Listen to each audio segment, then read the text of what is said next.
Healthy খাবারটা প্রত্যেকটা মানুষের জন্যই দরকার, কিন্তু আমাদের এখন আমরা এখন ব্যস্ত হয়ে পড়েছি মানে প্রত্যেক দিনের লাইফস্টাইলে, যে সে সময় হিসেবে হয়তো সবসময় হয়ে ওঠে না। কোনো সময় হয়তো সব কিছু অ্যারেঞ্জ থাকে, ইয়া সময় পেয়ে থাকি তখন আমরা করে ফেলি, বাকি সময়গুলো হয়তো আমরা যেরকম পাই সেরকমভাবে ম্যানেজ করে দিই। তো যাই হোক, সেটাই তোমাদের সঙ্গে আজকে শেয়ার করছি ওই ভিডিওটাই, যে আমি আজকে তোমাদের সঙ্গে খুব সুন্দর একটা হেলদি খাবারের রেসিপি তোমাদের সঙ্গে শেয়ার করেছি। চটপটা একদম তাড়াতাড়ি মানে ঝটপট চটপটা একদম হেলদি খাবার তোমার সঙ্গে শেয়ার করেছি। ভিডিওটা পুরো দেখো, স্কিপ করো না। তো যাই হোক, কেমন আছো তোমরা সবাই? আশা করছি তোমরা সবাই খুব ভালো আছো, সুস্থ আছো, আমিও খুব ভালো আছি। তো এই যে দেখতে পাচ্ছ, এখানে সব রকমের ভেজিস আমি কাট করে নিয়েছি। এখানে সব সময় সব কিছু আছে, যেমন হচ্ছে এখানে পনির আছে, গাজর আছে, তোমার কী বল টমেটো আছে, বা ক্যাপসিকাম আছে, আর এখানে কাকড়ি আছে মানে শসা আছে, পেঁয়াজ আছে। আর পনিরটাকে না আমি একটুখানি ফ্রাই করে নিয়েছি, কেননা আমার ছেলেকে বলেছিলাম যে তোকেও খেতে হবে এই স্যালাডটা, কিন্তু আর ও বলছে যে মা পনিরটা কিন্তু একটু ভেজে দেবে তাহলে আমি খাবো। তো আমি সেই জন্য পনিরটা একটু ভেজে নিয়েছি, তোমরা চাইলে কাঁচা পনিরও দিতে পারো। আর এখানে না আমি এই যে মুগ ডাল দেখছো, মুগের ডাল বলছি, গ্রিন মুগ যে আছে না, ওটাকে আমি একটুখানি হালকা করে সেদ্ধ করে নিয়েছি, আর তার মধ্যে সঙ্গে ছোটো ছোটো করে কুচি করে আলু কুচি করে দিয়েছি।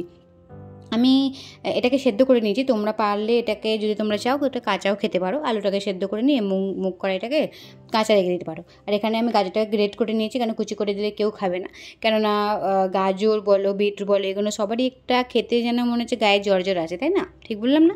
তোমরা আমাকে একটু কমেন্টসে জানিও তো তোমরাও কারা আমার মতো এরকম গাজর কাকড়ি খেতে, মানে কাকড়ি বলবো না, গাজর আর বিটরুট খেতে একটুখানি মানে কিন্তু বোধ করো। আমি তো করি। যাই হোক, আমার ছেলে তো শসা খেতে খুব ভালোবাসে, আর স্যালাডটা খেতেও খুব ভালোবাসে, আর পনির খেতে প্রচুর ভালোবাসে। আর টমেটো কুচি করে দিয়েছি, টমেটো কেউই খেতে ভালোবাসে না, তবু আমি কুচি করে দিয়েছি, যাকে শরীরে তো একটু লাগবে। একটা লঙ্কা কুচি করে দিয়েছি, যেহেতু ছেলে খাবে সেই জন্য আমি একটা লঙ্কাই দিয়েছি, তোমরা পারলে তোমাদের টেস্ট অনুযায়ী ঝাল দিতে পারো। আর এখানে তোমরা কাঁচা লঙ্কার সাথে তো একটু গোলমরিচ গুঁড়ো দিতে পারো, আমার যেহেতু গোলমরিচ গুঁড়োটা শেষ হয়ে গেছে সেই জন্য আমি এখানে গোলমরিচ গুঁড়োটা নিইনি। আর এখানে কুচি করে দিয়েছি ধনে পাতা। তো তোমরা তোমাদের অপশনাল সবজি দিতে পারো, যেমন ক্যাপসিকাম দিতে পারো, ব্ল্যাক পেপার গুঁড়ো করে দিতে পারো, কিংবা তোমরা কোনো সবজি বলছি, হ্যাঁ যেটা সবজি বলছি, যে তোমরা ইয়েলো ক্যাপসিকাম দিতে পারো, গ্রিন ক্যাপসিকাম দিতে পারো, রেড ক্যাপসিকাম দিতে পারো, এর মধ্যে আরও কিছু অ্যাড করতেও পারো। আর এখানে আমি নিয়ে নিয়েছি চাট মশলা। তো সব আগে আমি রেডি করে নিয়েছিলাম। আর যে মুগ কড়াইটা আর আলুটা না অল্প করে জল দিয়ে, মানে যতটা আর কি আলুটা আর মুগ কড়াইটা ডুবে যায় সেই অনুযায়ী জল দিয়ে 5-7 মিনিটের মধ্যে আমি চাপা দিয়ে রেখে দিয়েছিলাম।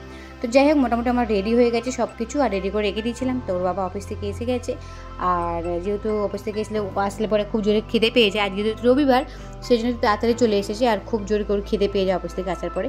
তো সেই জন্য ভাবলাম যে রেডি করে রাখি, ও আসলে সিফ মিক্স করে আর দিয়ে দেবো। তো এখানে আমি অল্প করে নুন দিয়ে দিয়েছি, আর একটু জিরে পাউডার দিয়ে দিয়েছি, গুঁড়ো আর কি, তোমরা চাইলে ওটাকে ভেজে গুঁড়ো করেও দিতে পারো। আর চাট মশলা ছিল সেটা আমি দিয়ে দিয়েছি, দিয়ে সবটাকে মিক্স করে নিচ্ছি। তোমরা চাইলে একটু এটার মধ্যে লেবুর রসও অ্যাড করতে পারো, আমি করিনি, কারণ আমার লেবুটাও ফুরিয়ে গেছিলো, দুপুরে আমি ভাত দিয়ে খেয়ে নিয়েছিলাম, একটাই ছিল। আর এখন এত লেবুর দাম যে নিয়ে আসতেও ভুলে যাই মাঝে এরকম অবস্থা আর কি। আর কখনো নিয়ে আসলে ফ্রিজের থেকে নষ্টও হয়ে যায়। তো সেই জন্য আমি যাই হোক, আমার মাথায় ছিল না লেবুটার কথা। তো আমি যেহেতু চাট মশলা দিয়েছি সেহেতু লেবুটা না দিলেও চলে, তো তোমরা এটাও রস দিতে পারো। তো যাই হোক, দেখতে পাচ্ছ আমি পুরোটাকে ভালো করে মিক্স করে নিচ্ছি। আর আমার বাবু গেছে নিচে খেলতে, ও বলেছে মা আমার জন্য রেখে দেবে, আমি পরে এসে খাবো। ও না পনির খেতে খুব ভালোবাসে, আমিও প্রচুর ভালোবাসি, কিন্তু আমাদের ঘরে কি হয়, পনির আনলেই না যে কি বলবো, ভাজতে অর্ধেক শেষ হয়ে যায়।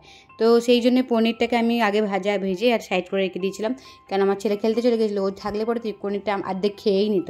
তো যাই হোক, রেসিপিটা তোমাদের কেমন লাগলো আমাকে জানিও, আমার তো খুব ভালো লেগেছে, খুব টেস্টি লেগেছে, ওর বাবাও বলছিল খুব ভালো লেগেছে। তো এইরকম একটা হেলদি রেসিপি তোমাদের সঙ্গে শেয়ার করলাম, তোমরা আমাকে কমেন্টসে জানিও তোমরা কে কোথা থেকে ভিডিওটা দেখছো। যদি ভিডিওটা ভালো লেগে থাকে একটা লাইক করে